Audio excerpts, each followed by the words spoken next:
Welcome to our channel. Today we how to save on auto repair with Firestone, detailed guide step by step clearly.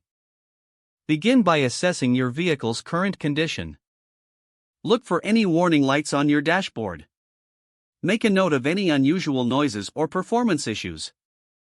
Visit the Firestone website to explore available services. Locate the nearest Firestone store using their store locator feature. Check for any current promotions or discounts on the website. Schedule an appointment online for convenience. Prepare a list of your vehicle's issues to discuss with the technician. Arrive at the Firestone facility on time for your appointment. Discuss your concerns openly with the technician. Ask for a detailed estimate of the necessary repairs. Inquire about any options for parts, like original equipment or aftermarket parts. Consider any ongoing maintenance plans offered by Firestone. Review financing options if the repairs exceed your budget. Take advantage of Firestone's warranty on services and parts. Request clarity on the timeline for repairs. After repairs, ask for tips on maintaining your vehicle between visits. Keep all receipts and documentation for future reference.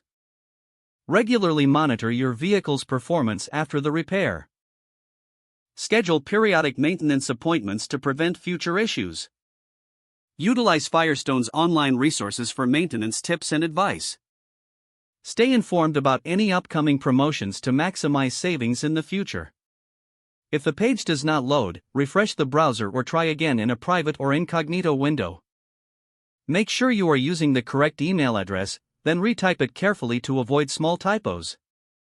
If your password is not accepted, use the reset option and create a new strong password you can remember. Check your spam folder for verification or security emails, then complete any requested confirmation steps. Enable two-factor authentication if available to improve account security and reduce unauthorized access risk. After signing in, review your profile details so your contact information and settings are accurate and current. Don't forget to like this video and subscribe to our channel for more step-by-step tech guides.